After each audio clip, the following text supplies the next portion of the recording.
함께 나눌 말씀 25일자 말씀입니다. 로마서 14장 1절에서 12절. 로마서 14장 1절에서 12절입니다. 25일자 말씀 한 절씩 교독하겠습니다. 로마서 14장 1절에서 12절 한 절씩 교독하겠습니다. 저부터 읽겠습니다. 믿음이 연약한 자를 너희가 받되 그의 의견을 비판하지 말라. 어떤 사람은 모든 것을 먹을 만한 믿음이 있고 믿음이 연약한 자는 채소만 먹느니라. 먹는 자는 먹지 않는 자를 업신여기지 말고 먹지 않는 자는 먹는 자를 비판하지 말라. 이는 하나님이 그를 받으셨음이라. 남의 하인을 비판하는 너는 누구냐? 그가 서 있는 것이나 넘어지는 것이 자기 주인에게 있음에 그가 세움을 받으리니 이는 그를 세우시는 권능이 주께 있음이라. 어떤 사람은 이 날을 저날보다 낮게 여기고 어떤 사람은 모든 날을 같게 여기나니 각각 자기 마음으로 확정할지니라. 나를 중히 여기는 자도 주를 위하여 중히 여기고 먹는 자도 주를 위하여 먹으니 이는 하나님께 감사함이요 먹지 않는 자도 주를 위하여 먹지 아니하며 하나님께 감사하느니라. 우리 중에 누구든지 자기를 위하여 사는 자가 없고 자기를 위하여 죽는 자도 없도다. 우리가 살아도 주를 위하여 죽어도 주를 위하여 죽나니 그러므로 사나 죽으나 주의 것이로다. 이를 위하여 그리스도께서 죽었다가 다시 살아나셨으니 곧 죽은 자와 산 자의 주가 되려 하심이라. 네가 어찌하여 내 형제를 비판하느냐? 어찌하여 내 형제를 업신여기느냐? 우리가 다 하나님의 심판대 앞에 서리라. 기록되었을 때 주께서 이르시되 내가 살았노니 모든 무릎이 내게 꿇을 것이요 모든 혀가 하나님께 자백하리라 하였느니라. 이러므로 우리 각 사람이 자기 일을 하나님께 직고하리라. 아멘.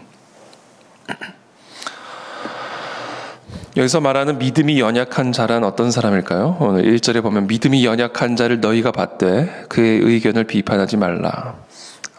오늘의 주제입니다. 오늘 본문의 주제, 믿음이 연약한 자를 받아들이고 용납하고 그의 의견을 비판하지 말라. 왜냐하면 그것이 연약한 믿음으로부터 나오는 것이기 때문에 그 연약함을 비판하지 말라는 것이죠. 사실 우리가 사람이 갖고 있는 이 연약함을 비판하는 것은 옳지 않은 일이다라는 것을 우리에게 말씀하고 계십니다. 악한 것과 어떻게 보면 연약한 것은 좀 다를 수 있죠. 악한 것과 연약한 것. 이 연약함, 이 연약함에 대해서 비판하지 말라. 이 믿음의 연약함에 대해서 오늘은 특별히 비판하지 말라. 용납하라. 그것이 옳은 것은 아니지만 그러나 그것이 연약함이기 때문에 그것을 비판하지 말라라고 말씀하십니다. 자, 그러면 믿음이 연약한 것은 어떤 것일까? 2절에 나옵니다. 어떤 사람은 모든 것을 먹을 만한 믿음이 있고 믿음이 연약한 자는 채소만 먹느니라. 오늘 이 사도 바울이 이야기하시는 믿음이 연약한 자라는 것은 이 음식에 관한 율법을 지키는 사람을 이야기하는 겁니다. 그래서 믿음이 많은 사람은 모든 것을 먹을 만한 믿음이 있고 그러니까 음식에 관한 율법에 구애받지 않고 모든 것을 다 먹을 만한 믿음이 있고 믿음이 연약한 자는 그 음식에 관한 율법에 묶여서 채소만 먹는 사람이다라고 이야기하시는 것이죠. 우리가 사도 베드로가 그 고넬료와의 만남 이전에 환상을 보는 그 꿈에 대한 이야기가 나오죠. 하늘에서 율법으로 금한 그런 동물들, 먹으면 안 되는 그런 동물들이 내려오는 것을 보고는 그것을 먹을 수 없습니다 라고 이야기했을 때 예수님께서 내가 거룩하게 한 것을 왜 너가 속되다 하느냐? 먹으라. 바로 그 하나님이 먹으라 하신 그 음식을 율법에 묶여서 먹을 수 없습니다 라고 말하는 것은 거룩한 게 아니라 그것은 믿음이 연약한 것이다 라고 오늘 사도 바울이 우리에게 얘기해 주시는 것이죠. 그래서 우리가 오늘 이 본문을 통해서 확인할 수 있는 것은 율법에 묶여 있는 것, 그래서 율법에 묶여서 먹을 수 있는 음식도 먹지 않고 할 수 있는 것도 하지 않고 율법으로부터 해방되어 우리가 누릴 수 있는 자유를 누리지 못하는 것, 그것이 바로 오늘 사도 바울이 이야기하는 믿음이 연약한 자의 모습이다라는 것을 오늘 우리에게 말씀하십니다. 그러면서 3절에 그러므로 먹는 자는 먹지 않는 자를 업신여기지 말고 자, 믿음이 있어서 더 이상 음식에 관한 율법에 묶여 있지 않고 모든 것을 먹을 수 있는 자는 여전히 그 음식에 관한 율법에 묶여서 연약한 믿음을 가지고 있는 자를 없이 여기지 말고, 또한 반대로 먹지 않는 자는, 자신이 믿음이 연약하여 먹지 않는 자는 믿음이 있어서 그것을 먹는 자를 또 비판하지 말라. 이는 하나님이 그를 받으셨습니다. 그러니까 사실 이런 일들이 사실 우리 교회 공동체 안에서 일어납니다. 믿음이 많아서 많은 것들을 보는 사람들이 있어요. 그렇죠? 믿음이 많아서 더 이상 두려워하지 않는 사람들이 있습니다. 믿음이 많아서 어떤 율법에 과하게 묶여 있지 않는 사람들이 있습니다. 그러나 반면에 믿음이 그렇게 믿음이 있지 않아서 믿음이 연약하여 보이지 않는 분들이 있고요. 또 여전히 두려움과 염려에 묶여 있는 분들도 있을 수 있고요. 또 믿음이 부족해서 율법에 과하게 묶여 있는 그런 어떤 율법적인 그런 모습을 보이는 사람들도 있을 수 있다라는 것이죠. 이런 믿음이 있는 사람, 믿음이 없는 사람, 믿음이 성숙한 사람, 믿음이 아직 연약한 사람들이 한 교회 공동체 안에서 우리가 함께 한 몸을 이루었기 때문에 우리가 믿음이 있는 자는 믿음이 연약한 자를 없인 여기면 안 되고, 또 믿음이 부족한 자는, 믿음이 아직 어린 자는 믿음이 성숙한 자를 비판하면 안 된다 라고 오늘 사도 바울이 우리에게 얘기하고 계십니다. 남의 하인을 비판하는 너는 누구냐? 그가 서 있는 것이나 넘어지는 것이 자기 주인에게 있음에 그가 세움을 받으리니 이는 그를 세우시는 권능이 주께 있음이라. 어떤 사람은 이 날을 전날보다 낮게 여기고 어떤 사람은 모든 날을 같게 여기나니 각각 자기 마음으로 확정할지니라. 이건 또 절기에 대한 율법이죠. 절기. 어떤 사람은 그 절기에 대한 율법에 따라 이 날을 전날보다 더 낮게 여기고, 그러나 어떤 사람은 모든 날을 다 같게 여긴다. 그것은 다 자신의 믿음에 따른 모습이니까, 믿음에 따른 태도이니까 각각 자기 믿음의 분량대로 확정하라라고 이야기하시는 것이죠. 그래서 우리가 이렇게 서로 다른 믿음의 분량을 갖고 있고 또 다른 믿음의 성숙도를 다 갖고 있기 때문에 그것을 서로 비판하지 말고 용납함으로 한 몸을 이루는 일에 힘을 쓰라는 것을 오늘 사도 바울이 우리에게 얘기합니다. 그러면서 6절에 아주 중요한 원리를 우리에게 가르쳐 주시죠. 나를 중히 여기는 자도 또는 음식을 중히 여기는 자도 주를 위하여 중히 여기고 먹는 자도 주를 위하여 먹으니 이는 하나님께 감사함이요 먹지 않는 자도 주를 위하여 먹지 아니하며 하나님께 감사하느니라. 자, 믿음의 분량에 따라, 믿음의 성숙도에 따라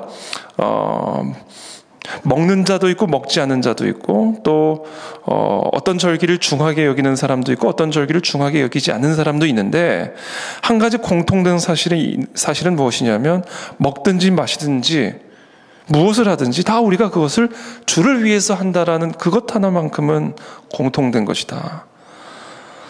그러면 우리가 서로 비판할 것이 없고, 우리가 먹든지 마시든지 그것을 중히 여기든지 중히 여기지 않든지 우리가 모든 것을 다 주를 위하여 한다면, 그것을 각자가 자신의 믿음의 분량에 따라 그것을 주님의 나라와 영광을 위해서 한다면 그것으로 족한 것이지, 서로를 비난하거나 비판하거나 거부하지 말라라고 사도 바울이 우리에게 말씀하시는 것이죠. 7절에 우리 중에 누구든지 자기를 위하여 사는 자가 없고 자기를 위하여 죽는 자도 없도다. 우리가 살아도 주를 위하여 살고 죽어도 주를 위하여 죽나니 그러므로 사나 죽으나 우리가 주의 것이로다. 이거다라는 거죠. 우리가 살아도 주를 위해서 사는 것이고 죽어도 주를 위해서 죽는 것이니까, 사나 죽으나 다 우리가 주의 것이니까 먹든지 마시든지 다 우리가 각자 자신의 위치에서 하나님의 나라와 영광을 위해서 살자. 그것이 본질이다라는 것을 말씀하십니다. 그래서 오늘 결론적으로 10절에 네가 어찌하여 네 형제를 비판하느냐, 어찌하여 네 형제를 업신여기느냐, 우리가 다 하나님의 심판대 앞에 서리라. 기록되었을 때 주께서 이르시되 내가 살았노니 모든 무릎이 내게 꿇을 것이요 모든 혀가 하나님께 자백하리라 하였느니라. 이러므로 우리 각 사람이 자기 일을 하나님께 직고하리라. 자, 우리의 마음에 우리의 형제들을 거부하고 또 용납하지 않는 그런 마음들이 있다면 비판하는 그런 마음들이 있다면 우리가 그런 마음들을 오늘 다 내려놓고 그것이 다 하나님의 심판대 앞에서 직고되리라는 사실을 기억하고 우리가 오히려 각자가 다 하나님의 나라와 의를 위해서 우리가 함께 격려하며 협력하며 동역하고 함께 살아나가기를 힘쓰라는 것을 오늘 이 시간 사도 바울이 우리에게 말씀하십니다. 여러분, 이 율법을 지키는 것과 율법적인 것은 다릅니다. 우리가 정말 믿음이 있는 자라면, 정말 믿음이 성숙한 자라면 율법을 지키죠. 행함이 있죠. 행함이 없는 믿음은 죽은 믿음이기 때문에 믿음이 성숙할수록 행함이 나옵니다. 믿음이 성장할수록 행함이 자라게 되어 있다. 그래서 로마서의 말씀에 거룩한 산 제물로 우리의 몸을 드리는 것이 그것이 영적인 예배다. 그러므로 하나님의 선하시고 기뻐하시고 온전한 뜻이 무엇인지를 분별하여 그 하나님의 뜻을 위하여 나의 몸을 산 제물로 드려라. 그러니까 정말 우리가 믿음이 있는 자라면, 정말 우리가 예배자라면 우리는 반드시 그 하나님의 말씀, 하나님의 율법을 지켜 행하는 일에 성장이 있고 성숙이 있다. 성화다라는 거예요. 성화. 성화란 우리의 몸을 산 제물로 드리는 것, 하나님의 뜻을 위해 내 몸을 드리는 것, 행함이 있는 삶, 그것이 바로 성화죠. 그래서 이 믿음이 성장하면 그 거룩한 삶의 성장이 반드시 있다. 말이 바뀌고요, 행함이 바뀌고요, 언행의 변화가 일어나게 되어진다. 그래서 정말로 믿음이 있는 자, 정말로 믿음이 성숙한 자는 반드시 이 하나님의 말씀, 하나님의 율법을 지키는 일에 성장이 있고 성숙이 있어요. 그런데 동시에 율법적인 것은 무엇이냐? 율법적인 것은 믿음이 성숙한 사람에게서 나오는 게 아니에요. 율법적인 것은 뭐냐면 율법을 지키는 것까지는 좋아요. 그러나 지키지 않는 자를 정죄함으로까지 나아갑니다. 이게 율법적인 거예요. 그것은 믿음이 연약한 자다라는 겁니다. 그런 자는. 믿음이 성숙한 자는 율법을 지켜 행하는 데 힘을 써요. 거룩한 삶을 살아가는 데 힘을 씁니다. 자신의 몸을 구별된 거룩한 제물로 하나님께 드리는 일에, 하나님의 뜻에 순종하는 일에 힘을 씁니다. 그러나 믿음이 연약한 자는 율법을 가지고 다른 사람들을 정죄하는 일에 힘을 쓴다라는 것이죠. 자기 눈에는 들보가 있는데 남의 눈에 있는 티를 보는 일에 힘을 쓴다. 그래서 그런 사람들은 율법을 지키는 것처럼 보여요. 그러나 사실은 율법을 지키는 게 아니에요. 율법을 지키지 않는 자를 정죄하는 일에 힘을 쓸 뿐이죠. 그것이 바리새인의 모습이죠. 그래서 우리가 오늘 결론적으로 오늘 우리가 기억해야 할 사실, 또 우리의 삶에 적용해야 할 사실, 정말 우리의 삶에 믿음의 성숙이 일어나는가? 여러분, 믿음의 완성 단계에 있는 사람은 아무도 없습니다. 모든 사람들은 이 믿음의 삶에 진보가 일어나야 되고 성장과 성숙이 끊임없이 일어나야 됩니다. 그러면 그 증거가 무엇인가? 믿음이 성숙해져가는 증거가 무엇인가? 율법을 지키는 일에 힘을 쓰는 것이다. 거룩한 삶을 살아가는 일에 힘을 쓰는 것이다. 하나님의 말씀을 지켜 행함으로 이 말씀이 성육신, 내 삶이 되어지는 것, 말씀이 삶이 되어지는 일에 성장과 성숙이 있는 것이 바로 믿음의 성숙이다. 그와 동시에 나타나는 믿음의 성숙이 무엇이다? 그 율법을 지키지 못하는 자들, 믿음이 연약하여 율법을 지키지 못하는 자들을 비판하거나 정죄하는 것이 아니라 용납하는 것이 결국은 이 믿음의 성숙한 사람에게서 나타나오는 표징들이다라는 겁니다. 그래서 오늘 이 본문은, 사도 바울은 우리에게 이 믿음이 성숙한 사람은 어떤 사람이냐, 율법을 지켜 행할 뿐만 아니라 그 율법을 지켜 행하지 못하는 자를 받아들여주고 용납해주고 품어줄 수 있는 그런 단계로까지 나아가는 것이 바로 이 성숙한 믿음의 소유자다. 반면에 믿음이 부족한 자는 무엇인가? 하나님의 말씀을 지켜 행하지 않는 거룩한 삶의 모습이 없는 자가 바로 믿음이 부족한 자다. 오늘 특별히 본문에서는 이 율법에 묶여서 남을 그 율법으로 정죄하는 자, 그 율법으로부터 주어지는 자유함을 누리지 못하고 먹든지 마시든지 무엇을 하든지 하나님의 나라와 영광을 위해서 살아가지 아니하고 그 믿음이 연약하여 하나님의 말씀대로 살아가지 못하는 자들을 비판하고 정죄하는 자가 바로 믿음이 연약한 자다라고 오늘 우리에게 말씀하고 계십니다. 그래서 오늘 우리 결론적으로 오늘 우리의 성숙한 믿음을 위하여 믿음이 연약한 자들을 용납하는 그런 우리 모두가 되기를 바라고, 특별히 우리의 삶에 이 하나님의 말씀, 이 하나님의 뜻에 순종함으로 나아가는 그런 하나님의 거룩한 자녀들이 다 되시기를 축복합니다.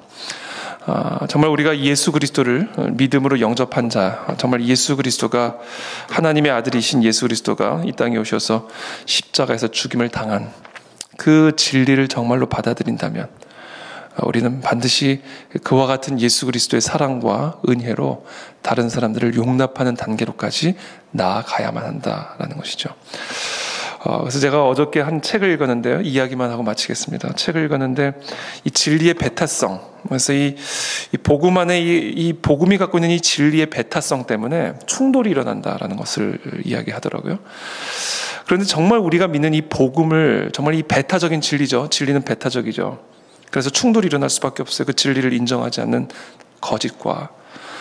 그런데 정말 우리가 진리를 인정한다면 우리는 어떤 삶의 모습이 나와야 될까라는 이야기를 하면서 우리가 믿는 진리가 무엇인지를 한번 생각해 보라고 이야기를 합니다. 우리가 정말로 믿는 그 배타적인 진리가 무엇인지를 한번 생각해 보라고 얘기를 합니다. 우리가 정말 믿는 그 배타적인 진리는 뭡니까? 하나님의 아들이 인간의 모습으로 오셔서 십자가에 죽기까지 우리를 사랑한 것이 바로 우리 모두가 믿는 그 배타적인 진리다. 그럼 그 배타적인 진리를 정말로 믿는 자라면, 정말 그 배타적인 진리의 사람이라고 한다면 우리는 어떤 삶의 모습으로 그 진리를 나타나게 될 것인가? 우리가 믿는 배타적인 진리가 하나님의 아들이 죽기까지 낮아져서 십자가에서 우리를 위해서 죽기까지 용서하시고 용납하시고 사랑하시는 그 진리를 정말 믿는 자란다면 우리도 당연히 그와 같은 진리의 모습으로 나타나야 되지 않을까? 그렇다면 역설적이게도 그 배타적인 진리가 다른 사람들을 정죄하는 자리로 나가는 것이 아니라 용납하는 모습으로 나갈 수밖에 없다. 그래서 그 배타성이 모든 사람들을 용납하고 용서하고 사랑할 수 있는 포용성으로 나타날 수밖에 없다. 왜냐하면 그 하나님의 아들이 죽기까지 모든 사람들을 용서하시고 용납하시고 사랑하시기 위해서 이 땅에서 죽으셨으니까. 그것이 우리가 믿는 배타적인 진리니까 그것을 가지고 다른 사람들을 정죄한다? 이것은 그 배타적인 진리를 믿는 사람들이 아니다. 배타적인 진리를 가지고 그 진리를 용납하지 않는 자들을 죽이고 정죄하고 거부하고 멸시하는 것이 아니라 정말 우리가 그 배타적인 진리를 믿는 자라고 한다면 우리는 그 십자가의 자리로 나아가 그 진리를 거부하는 자들까지도 용납하고 품어줄 수 있고 사랑할 수 있는 그런 자리로 성장해 나가야만 한다. 그것이 바로 오늘 사도 바울이 오늘 이 본문을 통해서 우리에게 가르쳐주고 있는 복음의 진리다라는 겁니다. 그래서 우리가 우리의 마음을 조금 더 넓혀가는 일에 힘을 쓰자. 그것이 바로 이 배타적인 진리를 더 깊이 알아가는 것의 표징이다. 우리와 생각이 다르고 우리와 모습이 다르고 또 믿음이 연약하여 율법을 대하는 태도가 다른 믿음으로 말미암는 자유를 누리는 그 정도가 다른 그 모든 사람들에 대하여 우리가 예수 그리스도의 진리로 그 배타적인 진리로 품어주고 용납하는 그런 넓은 그런 사랑의 사람, 은혜의 사람으로 우리가 성장해 나가자. 그것이 오늘 사도 바울이 우리에게 가르쳐주고 있는 진리입니다. 그래서 우리가 흔히 믿음이 좋은 사람 그러면 되게 바리새인적인 모습들을 생각하죠. 그 사람 믿음이 좋으니까 이것도 안 먹고 저것도 안 보고 여기도 안 가고 그 사람도 안 만나고 모든 것들을 차단하고 단절함으로써 나의 거룩함을 지키는, 그것을 우리가 많은 사람들이 믿음이 좋고 신앙에 열심히 있는 사람이라고 생각하지만 오늘 사도 바울은 이야기에 그런 사람이 믿음이 적은 사람이다. 믿음이 연약한 사람이다. 오히려 믿음이 충만한 사람들은 받아들여주고 용납해주고 그 사람의 그 연약한 믿음을 품어줄 수 있는 자가 정말로 믿음이 성숙한 사람의 모습이다. 그래서 조그만 오물에도 더러워지는 물이 아니라 어떤 오물이 들어가도 그 오물을 다 희석시킬 수 있는 태평양과 같은, 세숫대야와 같은, 조그만 오물만 들어가도 더 이상 쓸 수 없는 그런 물이 되어져 버리는 세숫대와 같은 그런 마음의 크기가 아니라 어떤 오물이 들어가도 다 희석시킬 수 있는 태평양과 같은 그 하나님의 사랑을 우리가 더 깊이 경험하고 깨닫고, 그 예수 그리스도의 십자가로부터 말미암는 그 한량없는 은혜의 깊이를 더 깊이 우리가 경험함으로써 그런 은혜를 흘려보낼 수 있는 우리 사랑하는 우리 모든 그 안에 진리교회 성도들과 우리 이 땅의 교회들이 되기를 예수님의 이름으로 기도하고 축복합니다. 오늘 시간 함께 기도하며 나가기를 원하는데요, 우리 합심하여 함께 기도하며 나가기를 원합니다. 몇 가지 기도 제목을 가지고 오늘 이 본문 말씀을 우리가 기억하면서 주님, 정말 우리의 믿음에 성숙이 일어나게 되기를 원합니다. 연약한 믿음을 가진 자를 거부하는 것이 아니라, 정죄하는 것이 아니라, 비판하는 것이 아니라 그 연약함을 받아들여주고 인정하기를 원합니다. 우리의 이 연약한 죄의 모습을 죽기까지 용납하고 사랑하신 그 예수 그리스도의 그 십자가의 진리를 우리들이 더욱 깊이 경험하게 도와주시어서 그 십자가의 진리를 많은 자들에게 드러내고 증거하는 이 땅의 교회와 우리 모든 성도들이 될 수 있도록 축복하여 주시옵소서. 내가 정죄했던 자들을 내가 품습니다. 그리고 정죄한 나의 죄를 회개합니다. 비판한 나의 죄를 회개합니다. 주님, 우리의 믿음의 성숙이, 우리의 사랑의 성숙이, 우리의 은혜의 성장이 일어나게 하여 주시옵소서. 함께 합심하여 기도하겠습니다. 기도합니다. 살아계신 하나님, 이 시간 기도합니다. 오늘 이 로마서의 말씀을 우리의 마음에 적용합니다. 우리의 하나님, 이 연약한 믿음으로 하나님 많은 자들을 비판하고 정죄했던 우리의 죄를 용서하여 주십시오.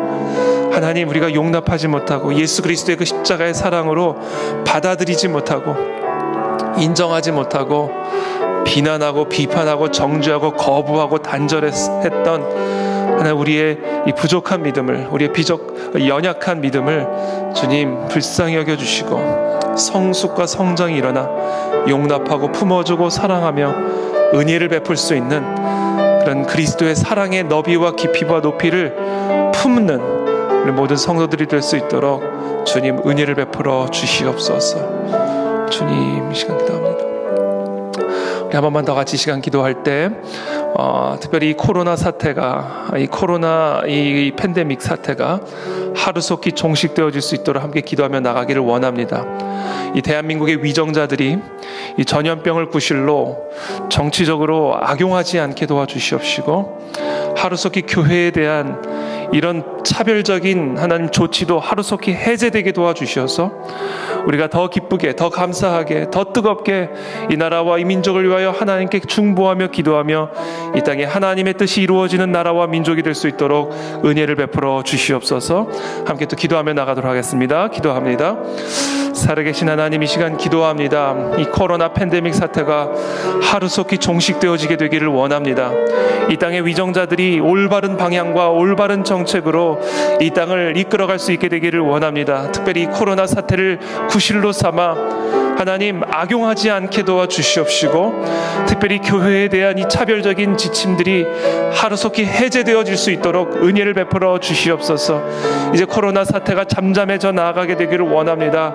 하루속히 백신도 개발되게 도와주시고 치료제도 나오게 도와주시어서 두려움과 염려에 사로잡혀 있는 사람들이 자유함을 누리며 하나님, 우리의 일상이 정상으로 돌아갈 수 있도록 주님 은혜와 긍휼을 베풀어 주시옵소서. 주님 도와주시옵소서. 살아계신 하나님, 감사합니다. 오늘 우리에게 주신 이 말씀을 기억합니다. 우리의 너무나 좁은 마음, 우리의 너무나 이 좁은 믿음을 주님 불쌍히 여겨주시고, 마치 내 관점이 전부인 양, 내 생각이 전부인 양 다른 사람들을 정죄하고 비판하고 거부하고 단절했던 하나님, 우리의 편협한 믿음을 주님 용서하여 주시옵소서. 우리의 배타적인 진리는 하나님 모든 것을 품고 모든 것을 용납하는 그런 하나님 포용적인 진리로 나올 수밖에 없는 것을 이 시간 기억합니다. 그것이 바로 이 복음의 역설임을 오늘 이 아침에 기억하기를 원합니다.